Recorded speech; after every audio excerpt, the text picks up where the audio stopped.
The great hall of the Galactic Council buzzed with worried voices. Alien beings from 47 different worlds sat in their floating chairs, all talking at once. Their words mixed together in a mess of different languages, but the meaning was clear. Everyone was scared. Ambassador Kretal walked back and forth in front of the giant screen that showed the human star system. Her blue skin looked pale, and her 4 arms moved in nervous patterns.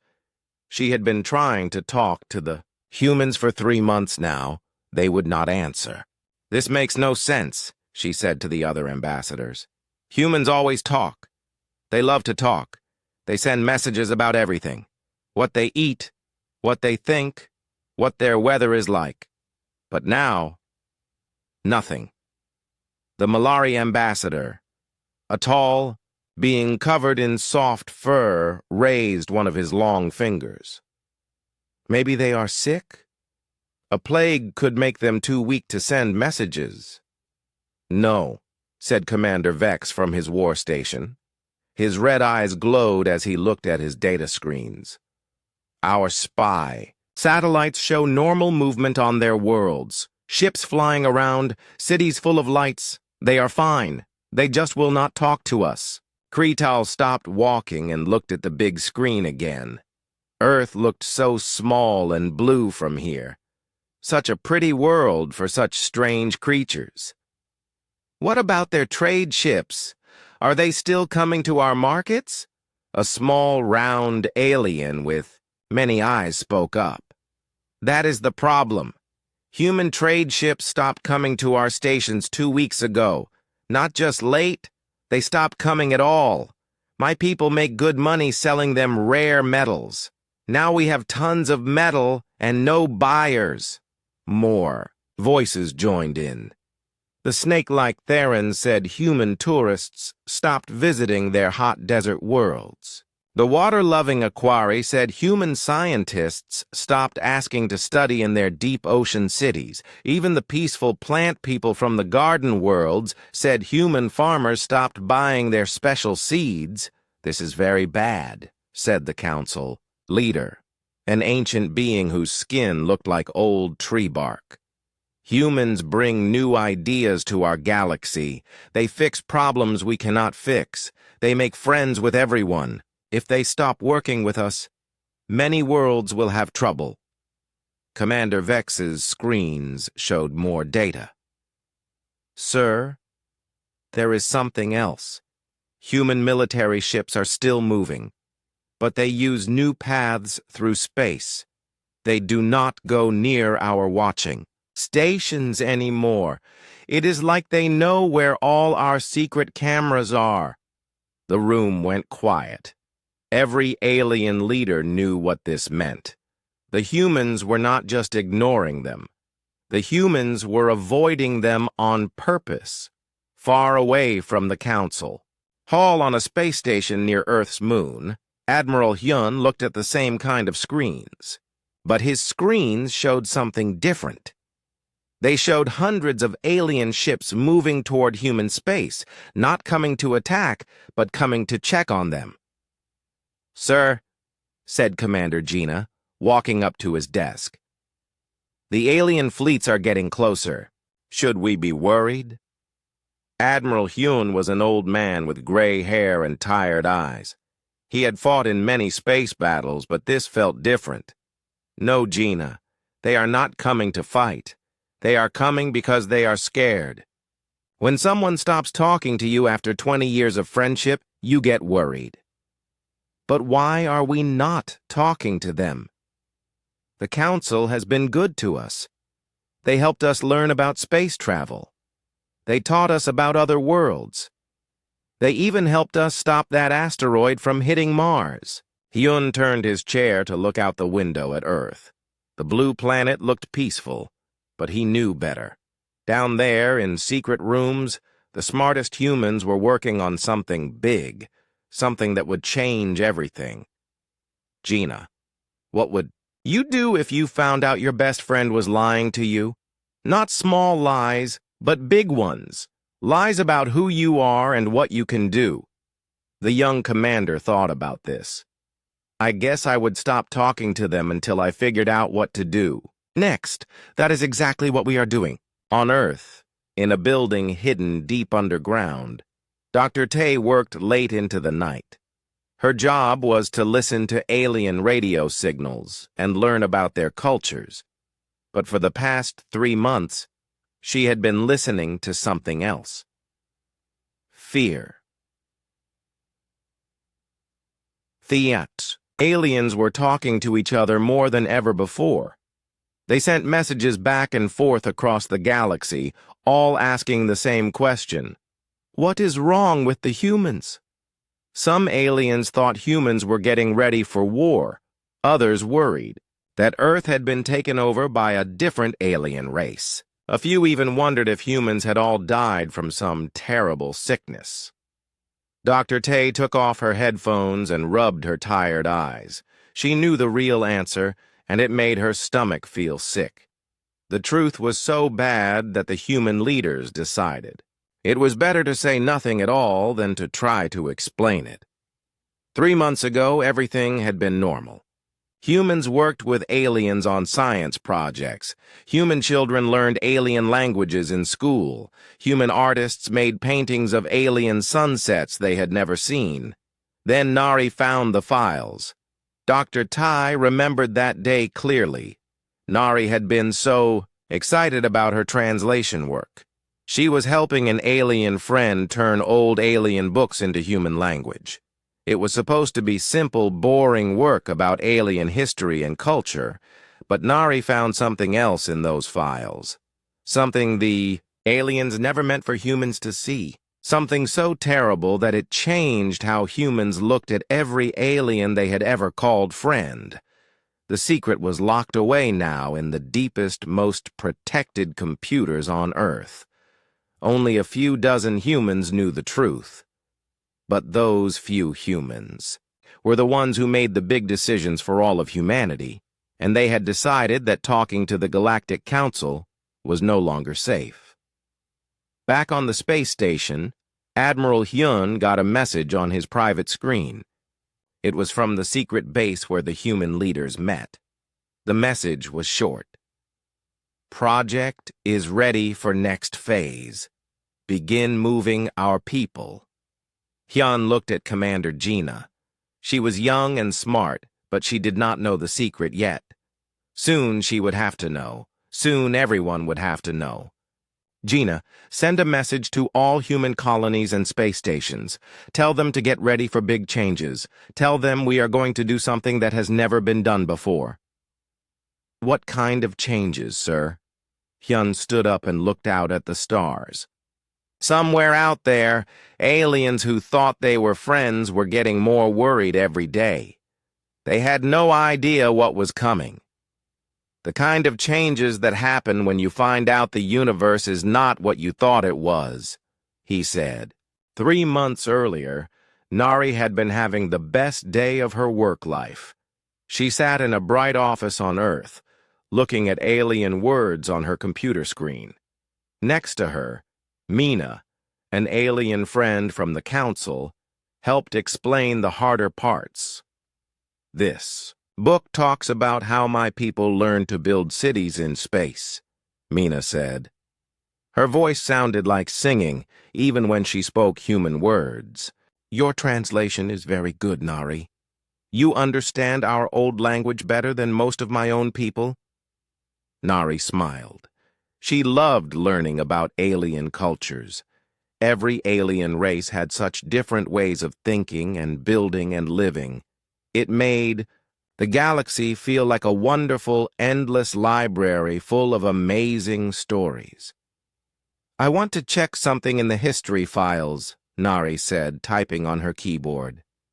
This word here, I think it might mean something different in the old books than it does now.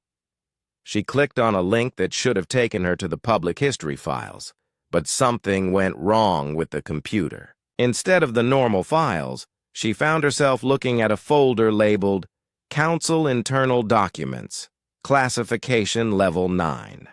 "Oh, this is wrong," she said, reaching to close the window. "I should not be looking at secret files." But before she could close it, one file name caught her eye. Species Development Management, Human Assessment Report. Nari stopped moving. Why would there be a secret report about human development? She looked at Mina, who was working on her own computer and had not noticed anything wrong.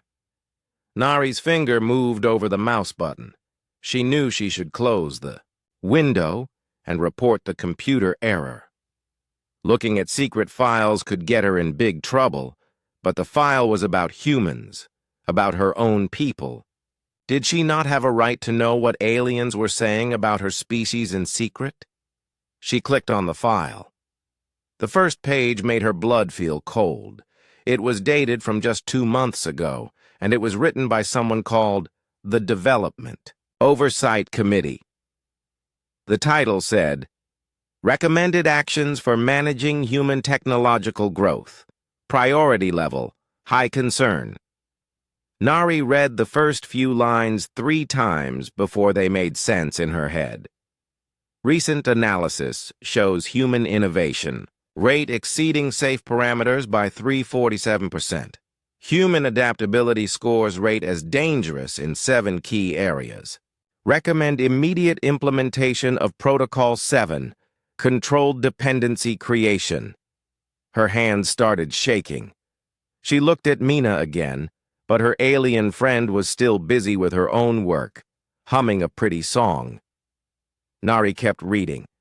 The report talked about humans like they were not people, but like they were a problem that needed to be fixed. It said humans learned too fast, adapted too quickly, and asked too many questions. It said this made them potentially disruptive to galactic stability. But the worst part was what came next. A list of other species that had been managed before.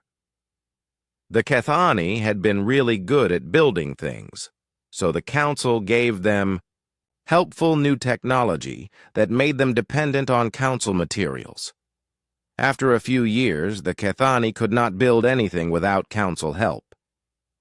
Now they worked in Council factories, making simple things for alien buyers. The Mortel had been great at exploring space and finding new worlds, so the Council gave them better navigation tools that only worked near Council space. The Mortel stopped exploring and became tourist guides for alien visitors to pretty planets. 17 different species had been managed this way, made dependent, made small, made safe. 3 species had refused to be managed. The files said they chose non-cooperation and were relocated for galactic security. Relocated where? The files did not say, but there were no more records of these species anywhere. Nari felt sick to her stomach. She clicked on another file labeled Current Human Management Strategy. The plan for humanity was already started. Over the next 10 years, the Council planned to introduce helpful technologies to Earth. New medicines that would make humans dependent on alien-made ingredients. Better power systems that only worked with fuel from Council worlds. Improved. Computers that needed Council programming to function. Step by step, humans would become unable to survive without Council help. And once that happened, the Council would control how fast humans could learn and grow and explore. "Nari, are you okay?" Mina's singing voice made Nari jump. Her alien friend was looking at her with concern. "You look very pale. I need to go to the bathroom," Nari said, closing the window as fast as she could. "I will be right back." Instead of going to the bathroom, Nari ran to the secure communication room. With shaking fingers, she called Captain Dong from Human Intelligence. "Captain, this is Dr. Nari. I need to report something urgent, something very, very bad." Captain Dong was a serious man who never seemed surprised by anything.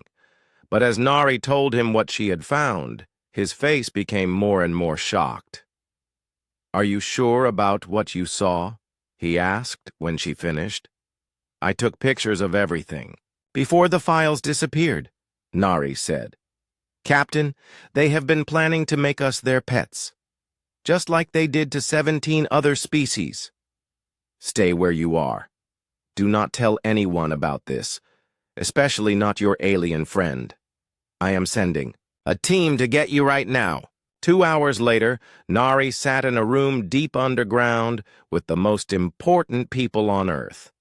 President Yoon looked tired and old as he read through the files she had found.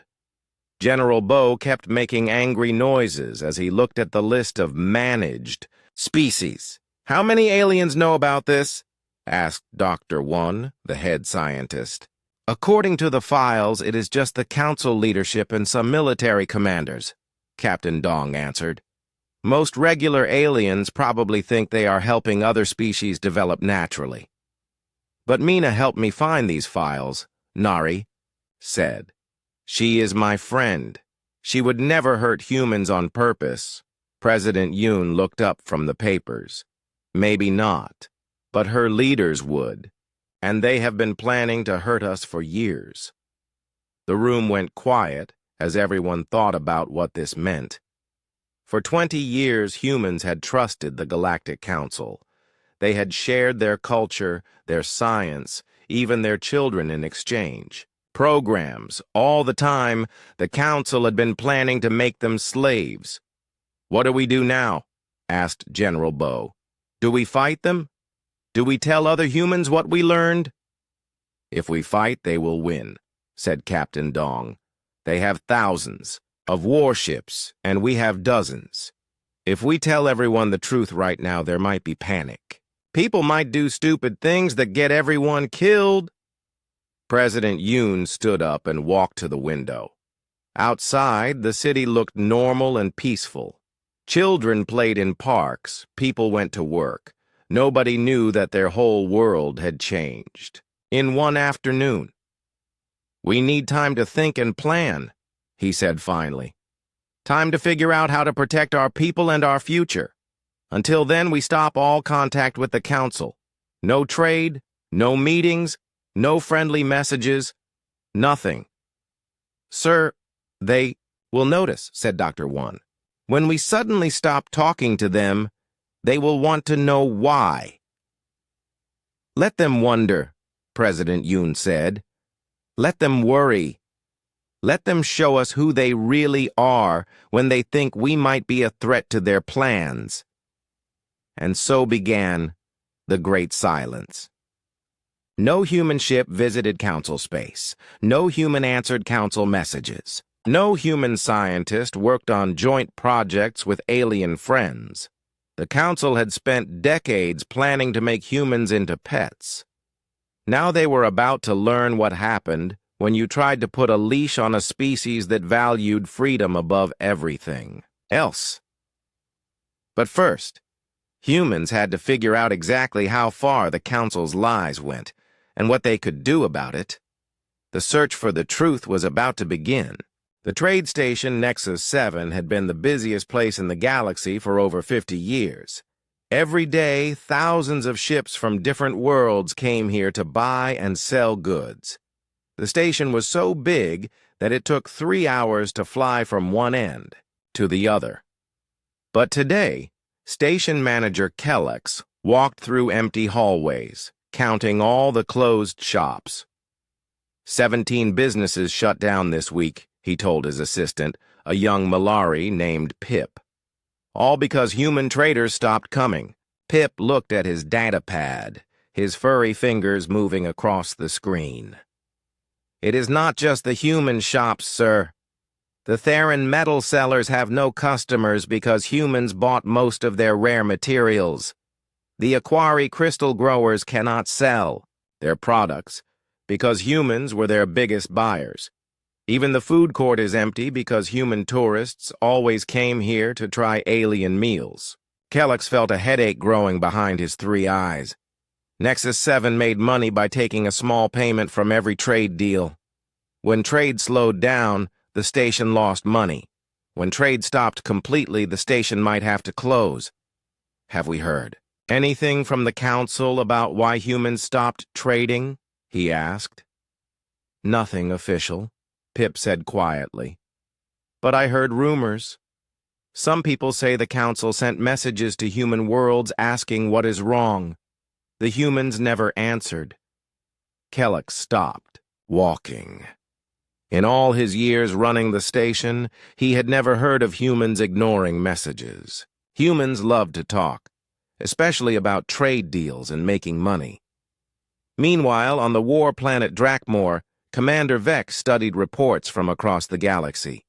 His job was to watch for any threats to Council security. For the past month, he had been watching the strangest threat he had ever seen. Humans who were not threatening anyone. Show me the ship movement patterns again, he told his computer. A big screen lit up with a map of the galaxy.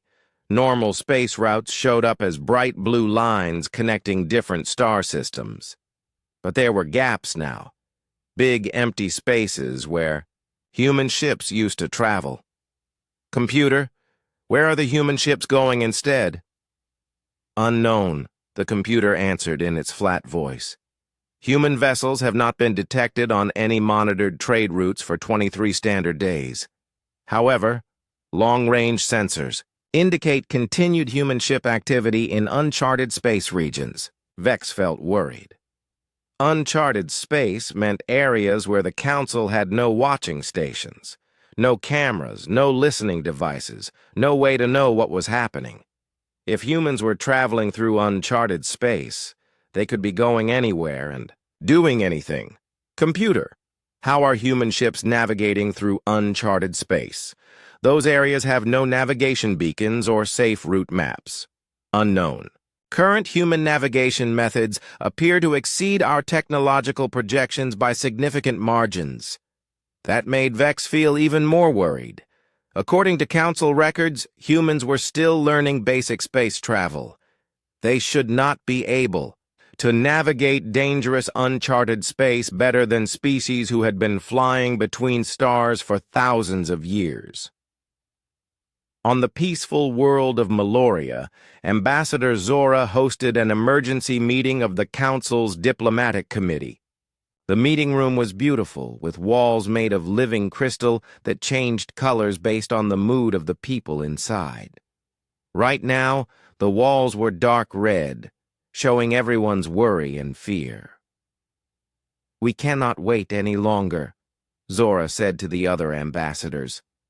3 months of silence is too long. We must send a diplomatic mission to Earth to find out what is wrong. The Theran ambassador, a snake-like being named Sis, moved his head in agreement. My people need human trade to survive. Our desert worlds make metals that only humans want to buy. Without human buyers, my people will starve. But what if sending ships to human space makes them angry? Asked the small, round Kix ambassador. What if they think we are invading?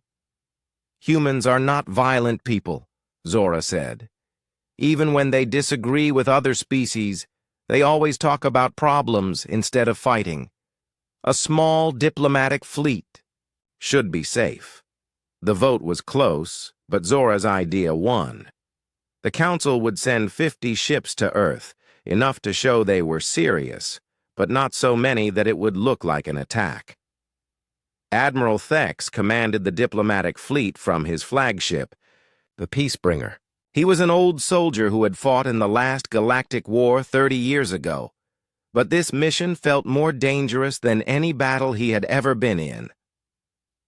Unknown contact bearing 347 Mark 12. His sensor officer reported as they approached the edge of human space. Thex looked at the main screen. There, floating in the darkness between stars, was something that should not exist. A massive structure, bigger than any space station the Council had ever built. It was shaped like a long tube with rotating rings around it, and it glowed with soft blue light. How big is that thing? Thex asked. Preliminary scans indicate length of 47 kilometers, maximum width of 12 kilometers. the sensor officer said. Sir, that is larger than our biggest military bases. When was it built? Our last intelligence report on this system was only 6 months ago. According to construction analysis, sir, this structure appears to have been completed within the past 4 months. Thex felt his blood turn cold. It was impossible to build something that big in 4 months. The Council's greatest engineering projects took years to complete. And they had been building things in space for thousands of years, longer than humans. Sir, detecting 3 more similar structures in the outer system, another officer reported. They are moving, sir. The stations are not staying in one place. Moving space stations. Thex had never heard of such a thing. Space stations were supposed to stay put, orbiting planets or floating in safe spots between worlds. These human structures moved through space like ships, but they were too big to be ships. Try to contact them, Thex ordered. The communication officer sent signals toward the massive structures. For several minutes, there was no answer. Then suddenly a human voice came from everywhere at once, not just from the communication speakers, but from the walls, the floor, even the air around them. Greetings, Council Fleet, the voice said in perfect galactic common language. This is the Sol System Defense Network. Please state your business here. Thex looked around his bridge in confusion. How were the humans making their voice come? From everywhere? And what was a defense network? The massive structures did not look like weapons. This is Admiral Thex of the Galactic Council Diplomatic Corps, he said. We have come to check on the welfare of our human friends. The Council is worried because humans have not answered our messages for 3 months. There was a long pause. Then the voice came back and it sounded different, less friendly. We appreciate your concern, Admiral Thex. However, we are currently too busy to receive diplomatic visits. Please return to Council space. Busy with what? Thex asked. Perhaps the Council can help with whatever problems you are having. Another pause. This one lasted so long that Thex wondered if the humans had stopped listening. Finally, the voice returned. We are busy deciding what to do about species that pretend to be friends while planning to make us into pets. Thex felt like he had been hit in the stomach. How did humans know about the management protocols? Those files were classified at the highest levels. Only Council leadership and top military commanders were supposed to know about species management.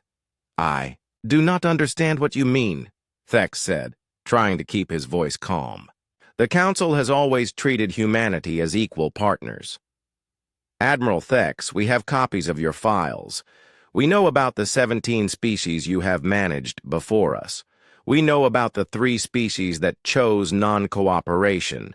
We know about Protocol 7 and the plan to make us dependent on Council technology. The communication channel went quiet again. This time, when the human voice came back, it was completely different. Cold and hard and final. Admiral, you have 30 minutes to leave this system. After that, we cannot guarantee your safety. Not because we want to hurt you, but because we are doing things here that might be dangerous for your ships. What kind of things? Thex asked. But there was no answer. The human voice was gone, and the massive structures continued moving through space like giant metal whales swimming through an ocean of stars. Thex looked at his officers. They all looked as confused and worried as he felt. In 30 years of military service, he had never retreated from anything.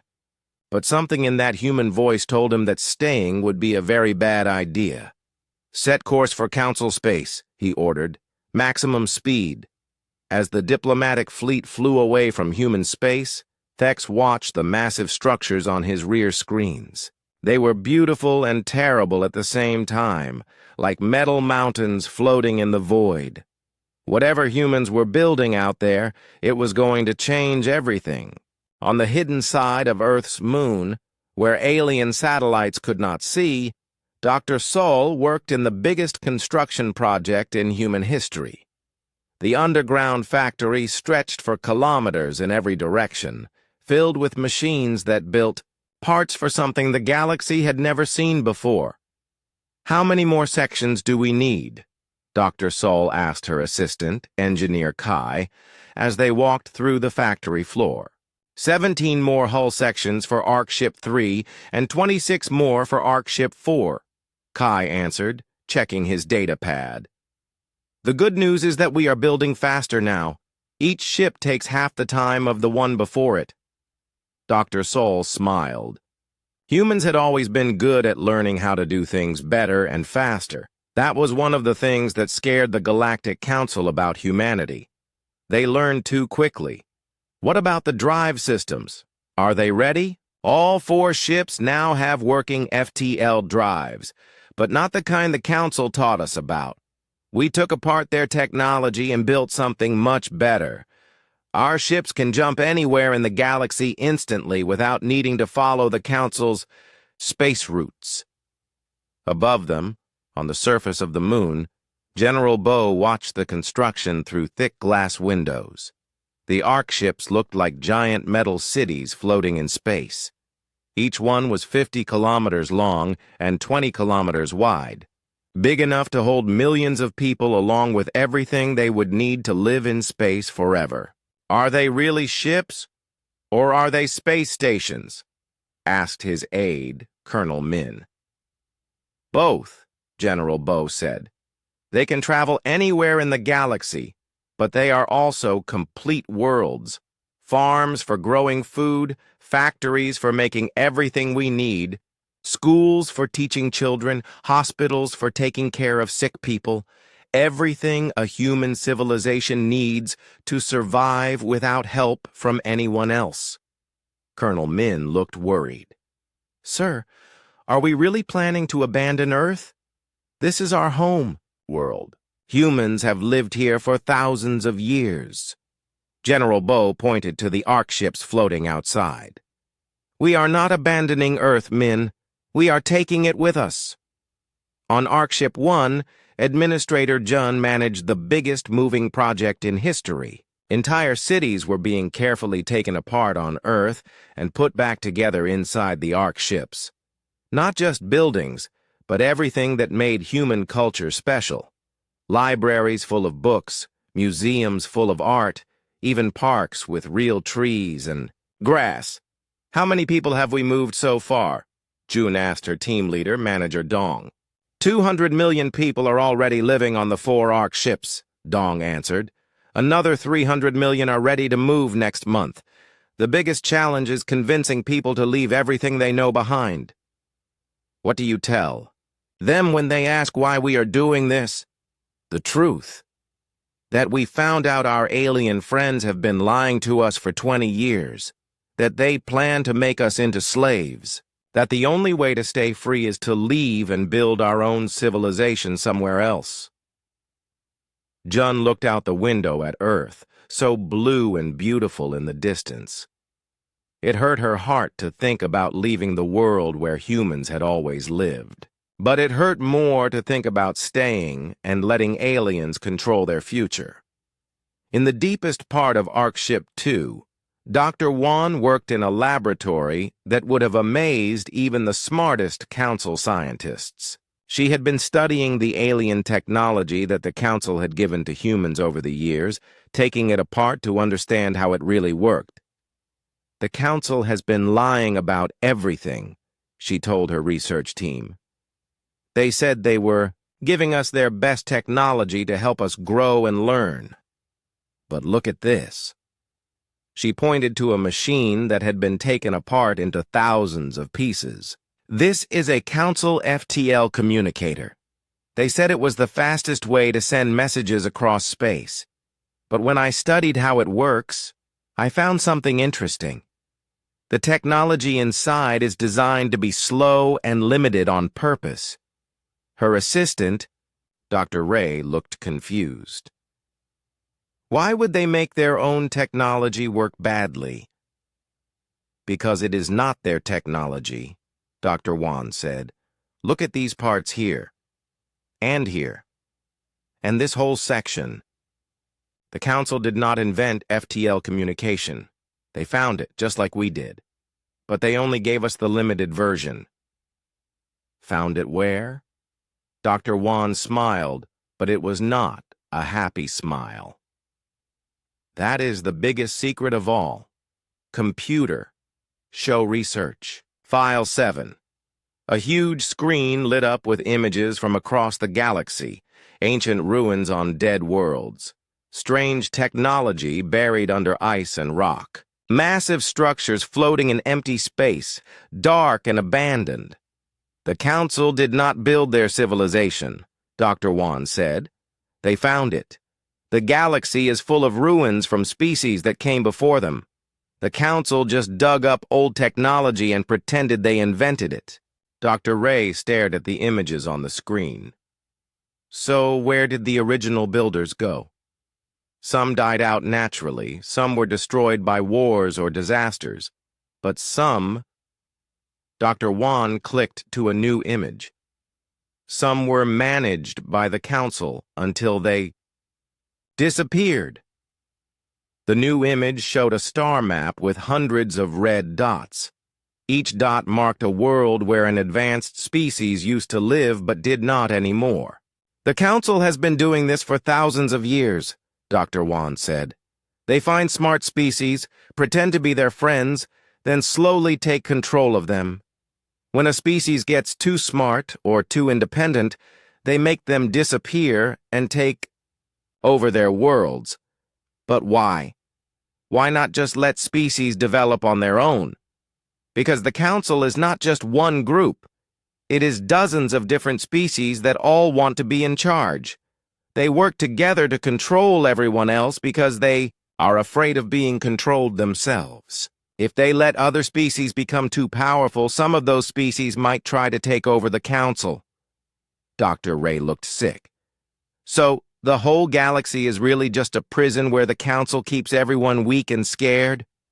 Was, Dr. Wan said, was a prison. We are about to change that.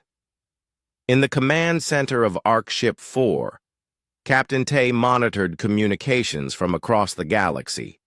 Her job was to listen to what alien species were saying to each other, but also to find other species who might want to be free from Council control. Any luck finding the lost species? Asked her communication officer, Lieutenant Yoon. Better than luck, Captain Tay said with excitement. I found them. All 3 of the species that chose non-cooperation with the Council. They are not dead. They are hiding. She pointed to a map of the galaxy showing areas marked in green. The Krendari are living in the dark space between galaxy arms, building amazing cities on asteroids. The Feltar made their homes inside gas giants where Council ships cannot go. And the Mortel, they found something incredible. What did they find? A gateway network. Ancient transportation systems that can move ships instantly between any 2 points in the galaxy. The Mortel have been using it to stay hidden and help other species escape from Council control. Lieutenant Yoon looked amazed. How many species have escaped? At least 7 that I can confirm, maybe more. They have been building their own civilization in secret for over 200 years, waiting for the right time to reveal themselves. And they want to work with us? Captain Tay smiled. They have been waiting for us. According to their messages, humans are not actually from Earth. We are descendants of one of the original advanced species. Our ancestors escaped Council control thousands of years ago and hid on a world the Council thought was empty and worthless. Earth. Earth. We are not aliens learning to live in space. We are an ancient spacefaring people finally coming home. Back on the surface of the moon, Admiral Han received reports from all the Ark ships. Everything was going according to plan.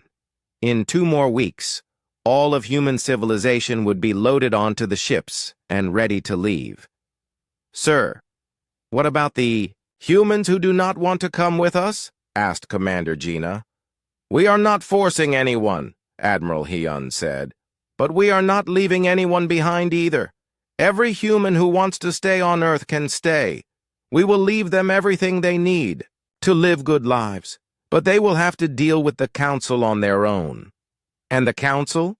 What do we tell them when we leave? Admiral Hyun looked up at the stars, where alien ships were probably still watching and waiting and trying to understand why humans had gone silent.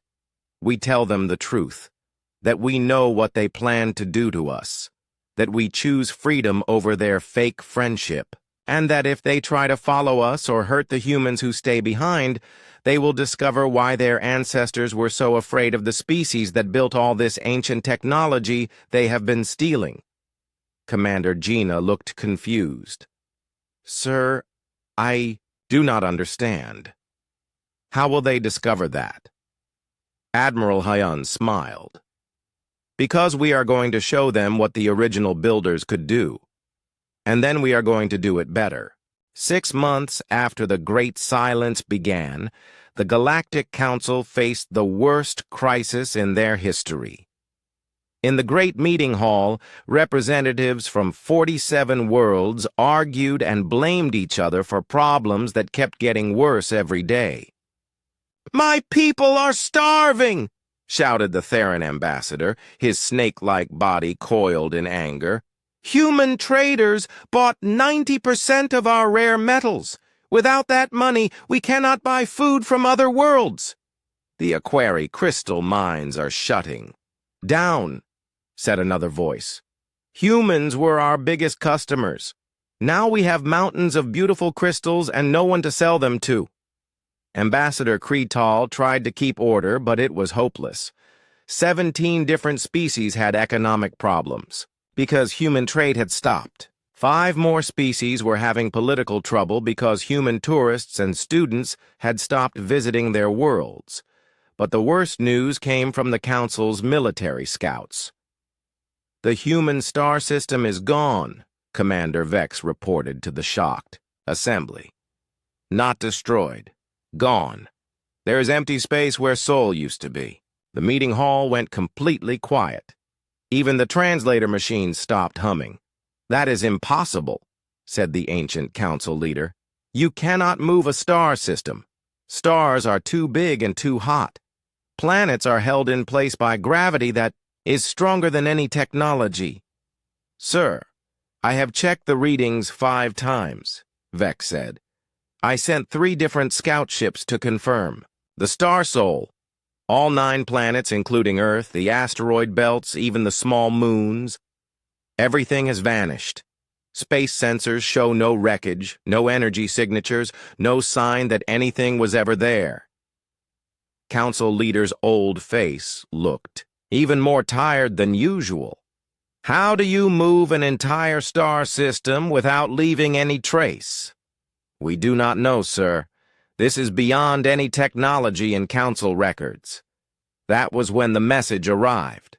Every communication device in the galaxy received it at exactly the same time. Not just Council communication stations, but every radio, every computer, every electronic device that could receive signals. The message came in every known language, broadcast with such power that it could not be blocked or stopped. Greetings, Galactic Council, said a calm human voice. This is Admiral Hyun speaking for the Terran Federation and our allies in the Free Species Collective. On thousands of worlds across the galaxy, people stopped what they were doing to listen. In the council meeting hall, no one moved or spoke. We know this message comes as a surprise to many of you, Admiral Hyun continued. Most citizens of Council worlds had no idea that your leaders have been managing and controlling other species for thousands of years. Most of you believed that the Council was a peaceful organization that helped species work together and grow. Ambassador, Kretal felt her 4 hearts beating faster. How did humans know so much about Council operations? How were they broadcasting to the entire galaxy at once? 6 months ago, we discovered files that showed the Council's true purpose, the human, voice said. We learned about Protocol 7, the plan to make humanity dependent on Council technology. We learned about the 17 species that have already been managed into slavery. We learned about the 3 species that refused to be managed and were declared relocated for galactic security. In the meeting hall, several Council representatives looked at each other with worry. Those files were supposed to be secret forever. We also learned something else, Admiral Hyun said. We learned that the Council did not build the technology they used to control the galaxy. They found it in ruins left behind by species that came before them. Species that the Council destroyed or made disappear when they became inconvenient. A new voice joined the broadcast. This one belonged to a human woman. This is Dr. Nari, xenolinguist and historian, the woman said. While studying Council databases, we made an amazing discovery. Humanity is not a new species learning about space travel. We are descendants of the Ter'ani, one of the original advanced civilizations. Our ancestors escaped Council Control 3,000 years ago and hid on a world the Council believed was empty and worthless. Earth. Admiral Hyun's voice returned. Earth was our emergency shelter, not our birth world. For 3,000 years, our ancestors lived quietly on Earth, slowly rebuilding their civilization and waiting for the right time to return to the galaxy. Now a third voice joined the broadcast, older and more serious. This is President Yoon of the Terran Federation, the new voice said. Today we announce that the time for hiding is over. Humanity has relocated our entire civilization beyond Council space. We have reunited with the 3 species that were supposedly relocated by the Council, together with 4 other species that have escaped Council control over the past 2 centuries. We have formed the Free Species Collective. The broadcast paused for a moment. In that silence, every being in the galaxy wondered what would come next. The Free Species Collective operates on different principles than the Galactic Council, President Yoon continued. We do not manage other species. We do not control their development. We do not make them dependent on our technology. Every species in the collective is free to grow and learn and explore at their own pace. Another pause. Then Admiral Hyun's voice returned. And this time it sounded different, stronger and more confident. We are broadcasting this message to every world in Council space because we want all species to know they have a choice. The Council system is not the only way to live in the galaxy. Any species that wants to trade with us, learn from us, or even join us is welcome to make contact. But, President Yoon's voice added with a warning tone, we will not tolerate any attempts by the Council to attack, threaten, or punish species that choose to work with us. The Free Species Collective has technologies that the Council has never seen. Technologies that we built ourselves, not dug up from ancient ruins. The broadcast began to end, but Admiral Hyun had one final message.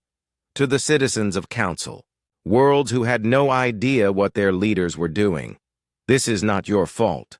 Most of you are good people who believed you were helping make the galaxy a better place. To the Council leaders who created the management protocols, your empire of lies is over. The galaxy belongs to everyone, not just to you. When the broadcast ended, the Council meeting hall stayed quiet for a long time. Finally, the ancient Council leader spoke in a whisper. How many species will choose to leave us? Commander Vex checked his communication screens. Reports were already coming in from across Council space. Sir, Preliminary data shows that 12 species have already requested information about joining the Free Species Collective. 6 more are demanding to see the classified files mentioned in the broadcast. And the humans? Where did they go? Unknown, sir. But based on their message, they are somewhere beyond our ability to find or follow them. Over the next few months, the Galactic Council slowly fell apart. It did not happen through war or violence. It happened through choice. Species after species decided they did not want to be managed anymore. Some joined the Free Species Collective. Others formed their own independent governments. A few stayed with the Council but demanded major changes to how it worked. The final blow came when the Malari, one of the oldest Council species, announced they were leaving. For 2,000 years, we believed we were partners in building galactic civilization, Ambassador Zora said in her farewell speech. Now we know we were just well-treated prisoners. The Malari people choose freedom over comfortable slavery. 1 year after Admiral Hyun's broadcast, the Great Council meeting hall was mostly empty. Only 12 species remained in the original council, and they spent most of their time arguing about who was to blame for losing their empire. But in other parts of the galaxy, something new was growing. Species that had been controlled and managed for centuries were learning how to be free again. They made mistakes sometimes, but they learned from those mistakes instead of having solutions imposed on them by others. On a massive space station in the dark area between galaxy arms, Engineer Kai worked alongside beings from 15 different species. The station's name was written in 23 languages on a sign outside the main docking bay. Free Species Collective, Exploration Division, all welcome, none managed. How many new species have asked to join us this month? Kayao asked his assistant, a young Krendari named Zik. 47 requests for information, 12 formal applications for membership, and 3 species that want to start their own independent governments using our political model, Zeke answered. Through the station windows, Kai could see something that would have been impossible under Council rule. Ships from dozens of different species working together on a project they had chosen themselves, mapping the unknown regions of the galaxy and searching for evidence of the ancient civilizations that had built the technology the Council had stolen. It was not perfect. Some species still had problems, some still made bad choices, but they were their own problems and their own choices, and that, Kai thought as he watched a human child playing with alien friends from 6 different worlds, made all the difference. The galaxy was finally free to become whatever it chose to be, and for the first time in thousands of years, no one was standing in the way of that choice.